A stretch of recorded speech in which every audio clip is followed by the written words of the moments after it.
അതായത് ജെന്റിൽമാനെ ഞാനൊന്ന് ജെന്റിൽമാനെ സംസാരിക്കട്ടെ ഇപ്പൊ സാറേ. പുള്ളി ആഡം സാറ് ഇപ്പം പറയും, ആഡം സാറ് പറയും. അതായത് ഏറ്റവും കൂടുതൽ ക്രിമിനൽസും എല്ലാം ഉള്ളത് മലപ്പുറമാണ്. പത്തനംതിട്ട, തിരുവല്ല ഭാഗങ്ങളിൽ, അതായത് പത്തനംതിട്ട, കോട്ടയം ജില്ലകളിൽ കുറവാണെന്ന് പറഞ്ഞു. കേരളത്തിൽ ഏറ്റവും കൂടുതൽ കൊലപാതകം ചെയ്തിട്ടുള്ള ജോളി ഒരു ക്രിസ്ത്യാനിയാണ്. കേരളത്തിൽ ഏറ്റവും കൂടുതൽ കൊലപാതകം ചെയ്തിട്ടുള്ള ആലുവ കൊലക്കേസിൽ ആന്റണി ഒരു ക്രിസ്ത്യാനിയാണ്. അതൊന്നും കാണത്തില്ല. കേരളത്തിൽ ഇതുവരെ നടന്നിട്ടുള്ള സ്ഫോടനങ്ങളിൽ 8 പേരെ കൊന്ന മാർട്ടിൻ ഒരു ക്രിസ്ത്യാനിയാണ്. പക്ഷെ നമ്മൾ അതൊന്നും പറയില്ല. അല്ലാതുള്ള കാര്യങ്ങളിൽ ഒരു ജില്ലയെ കോൺസെൻട്രേറ്റ് ചെയ്ത് ഒരു സമുദായത്തെ മാത്രം കോൺസെൻട്രേറ്റ് ചെയ്താണ് നമ്മൾ ആരും പറയുന്നത്. മിണ്ടരുത്, പുള്ളി പറയട്ടെ, ഞാൻ വെയിറ്റ് ഞാൻ ഈ ചെയ്യാം. പറഞ്ഞത് ഏതെങ്കിലും തെറ്റുണ്ടെങ്കിൽ പറ. 8 പേരെ ഈയിടയ്ക്ക് കൊന്ന മാർട്ടിൻ ബോംബ് വെച്ച് കൊലപ്പെടുത്തിയത് ഒരു ക്രിസ്ത്യാനിയാണ്. കേരളത്തിൽ ഏറ്റവും കൂടുതൽ കൊലപാതകം നടത്തിയ സ്ത്രീ ജോളിയാണ്, സൂയിസൈഡ് സയനൈഡ് ഉപയോഗിച്ച്. കേരളത്തിൽ ഏറ്റവും കൂടുതൽ കൊലപാതകം നടത്തിയ ഒരു പുരുഷൻ എന്ന് പറഞ്ഞാൽ ആലുവ മർഡർ കേസില് അത് സിനിമയുമായിട്ടുണ്ട്, മമ്മൂട്ടിയുടെ രാക്ഷസ രാജാവ്.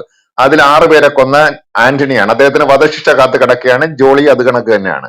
എന്നിട്ട് എല്ലാം പറയുന്നത് പത്തനംതിട്ട, തിരുവല്ലയിലാണ് ഏറ്റവും കരിക്കിൻ വില കൊലക്കേസ് നടന്നിട്ടുള്ളത്, കാരണവർ കൊലക്കേസ് നടന്നിട്ടുള്ളത്.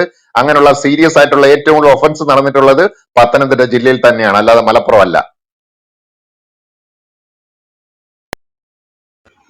കഴിഞ്ഞോ? അന്നേരം കുടി ഏറ്റവും കൂടുതൽ നിർത്തിയോ? മലപ്പുറത്താണെന്ന് ഒരു മിനിറ്റ്, സമ്മതിച്ചു ഒരു മിനിറ്റ്. കഴിഞ്ഞോ ആഡം? കഴിഞ്ഞു സാർ, ആഡം കഴിഞ്ഞു കഴിഞ്ഞോ? സാർ. പറയാം. അല്ല, താങ്ക് യു. വർഗീസ് സാറ് പറഞ്ഞതിന് ഞാൻ അല്ല, കഴിഞ്ഞില്ലേ? മറുപടി പറഞ്ഞു. കഴിഞ്ഞില്ലേ? എന്നാ പറയാം. അല്ല, കഴിയുന്നവരെ അതായത് പറ. ജാതിയും മതവും നോക്കി എല്ലാ ക്രിമിനൽസ് ചെയ്യുന്നതെന്ന് തെളിയിക്കാൻ വേണ്ടിയാണ് ഞാനിത് പറഞ്ഞത്. ഒരു സമുദായത്തെ മാത്രം അധിക്ഷേപിക്കുമ്പോൾ നമ്മളുടെ ഭാഗത്തും തെറ്റുണ്ട്, നമ്മളുടെ കൂട്ടത്തിൽ ഉണ്ട് എന്ന് മനസ്സിലാക്കണം. ഓക്കെ, കഴിഞ്ഞോ? നിർത്തിയോ? കഴിഞ്ഞു സാർ. ഞാൻ വർഗീസ് സാർ കഴിഞ്ഞോ? പറഞ്ഞതിന് ഒരു മറുപടി പറഞ്ഞാണ്. Thank you sir. ഞാൻ അതുപോലെ പക്ഷെ സാറ് മദ്യത്തിന്റെ കണക്ക് സാധാരണ ഡെപ്പോ ബിവറേജസ് ഔട്ട്ലെറ്റ് വെളി വിടുക എന്ന് പറയുന്നത് എല്ലാ ഉത്രാടത്തിനും ഓണത്തിനും പിന്നെ ക്രിസ്മസിനും മാത്രമാണ്. കഴിഞ്ഞോ? ജെന്റിൽ ബ്രോ ഒരു ബോണ്ട് ഒരു മിനിറ്റ്, ഞാൻ ഇപ്പൊ തരാം ബോണ്ട്. ഞാൻ തരാം. കഴിഞ്ഞോ? കഴിഞ്ഞു സാർ, നിർത്തിയോ? കഴിഞ്ഞു സാർ. ഞാൻ മറുപടി പറഞ്ഞതാണ്. താങ്ക് യു സാറേ. ഞാൻ വിചാരിച്ചു താങ്കൾ 5 മിനിറ്റ് മുമ്പ് പറഞ്ഞ ആ വാക്ക് വെച്ചിട്ട് താങ്കളുടെ ഒരു വിടവാങ്ങൽ പ്രസംഗമായിരിക്കും താങ്കൾ ചെയ്യുന്നതെന്ന് ഞാൻ സാധാരണ പ്രതീക്ഷിച്ചു. ദിവസേന കണക്ക് വിടാറില്ല. 1000 പ്രാവശ്യം ചോദിച്ചില്ലേ കഴിഞ്ഞോ? പുള്ളി പോയി. എന്റെ കർത്താവേ, എന്തൊട്ട് ഗതികേടത്.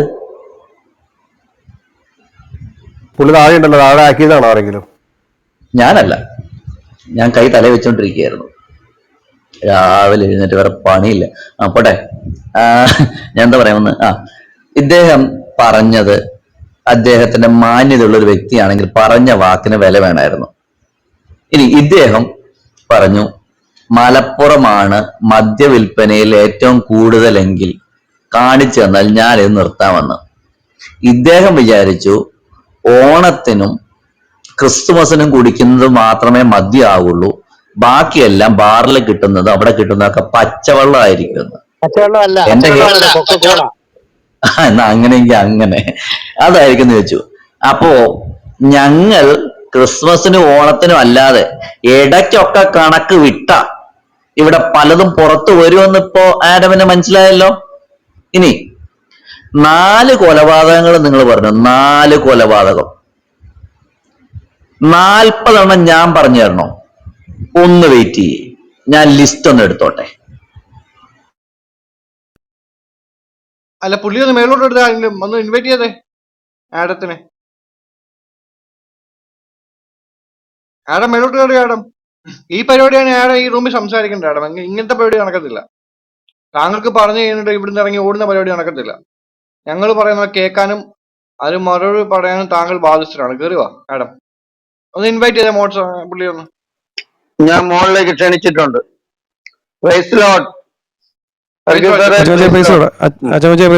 യൂട്യൂബ് വല്ലാണ്ട് ഹാങ് ആണെന്നുള്ളത് ഒന്ന് വിളിച്ചു ചോദിക്കും എന്താന്ന് യൂട്യൂബ്.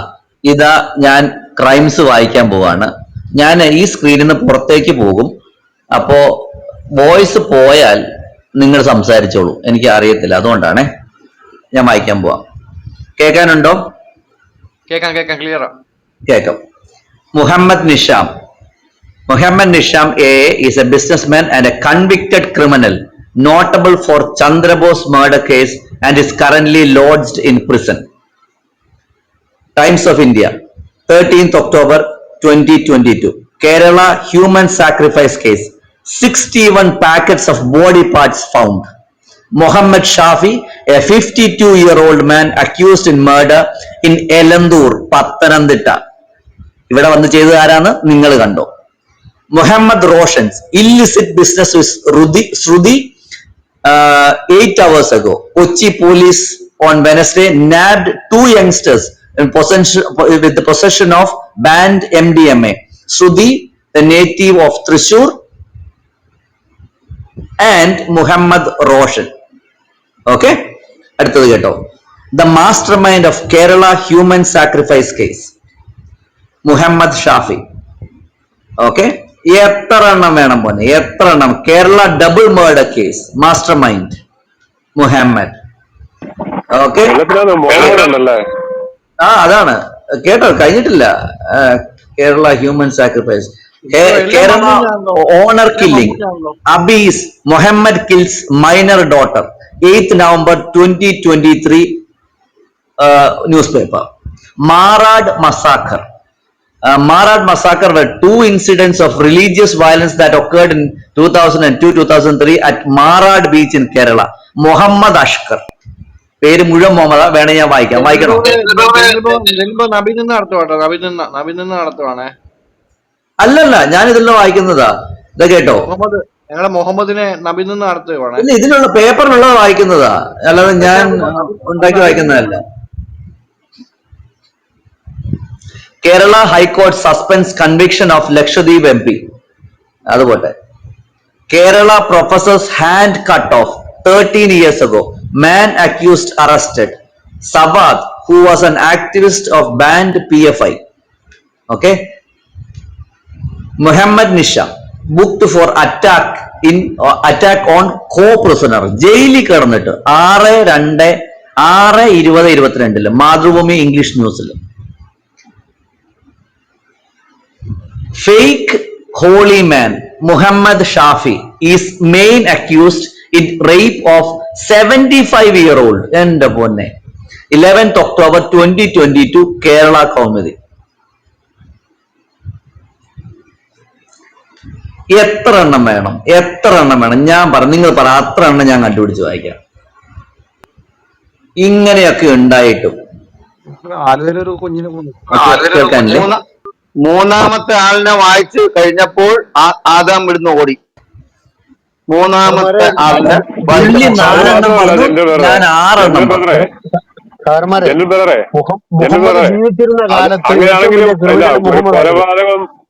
ഒരു കൊലപാതകത്തെ ന്യായീകരിക്കുകയല്ല.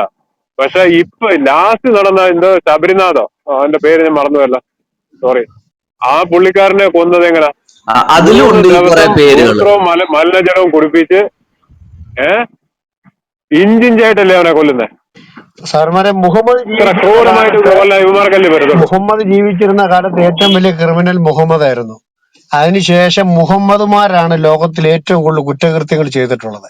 ഇന്നും അത് ചെയ്യുന്ന അവർ തന്നെയാണ്. കേരളത്തിൽ ഏറ്റവും കൂടുതൽ കുറ്റകൃത്യങ്ങളുടെ പേര് വരുമ്പോൾ ഒരു മുസ്ലിം പേരും ഒരു മുഹമ്മദ് പേരും അതിനകത്തുണ്ടായിരിക്കും. ഞാൻ ഒരു കാലത്ത് കുറച്ചൊക്കെ എഴുതി വെച്ചു. പക്ഷെ നിങ്ങൾ പത്രങ്ങളൊന്ന് വായിച്ചു നോക്കിയേ, സ്ഥിരം നമുക്ക് കാണാൻ വരുന്ന പേരുകൾ ഒരു മുഹമ്മദ്, ഒരു മുഹമ്മദ്, ഒരു മുഹമ്മദ്. 4 മുസ്ലിങ്ങളുണ്ടോ അതിനകത്തൊരു മുഹമ്മദ് ഉണ്ടോ? കാര്യം എന്താണെന്നറിയോ ചോദിച്ചാ, ഈ ഇവരുടെ എല്ലാം പേരിന്റെ മുമ്പില് അല്ലെങ്കിൽ ഈ പേര് ചേർക്കുമല്ലോ, അതാ ഈ പ്രശ്നം. ഇവർ ആ പേര് അങ്ങനെ ഇടായിരുന്നാ മതി. അല്ല, ഇതെല്ലാം കൂടി ഇനി ഇവർ ഒരാളാണെന്ന് പറയാവോ? ഈ അറപ്പും പറയും, ഈ അറപ്പും വെറുപ്പും ഉള്ള ഈ നാമം, ഈ പേരിനി മുസ്ലിങ്ങൾ ഇടരുത്. കാരണം അത്രയ്ക്ക് മനുഷ്യന് അറപ്പാകുന്ന ഒരു നാമമാണ്.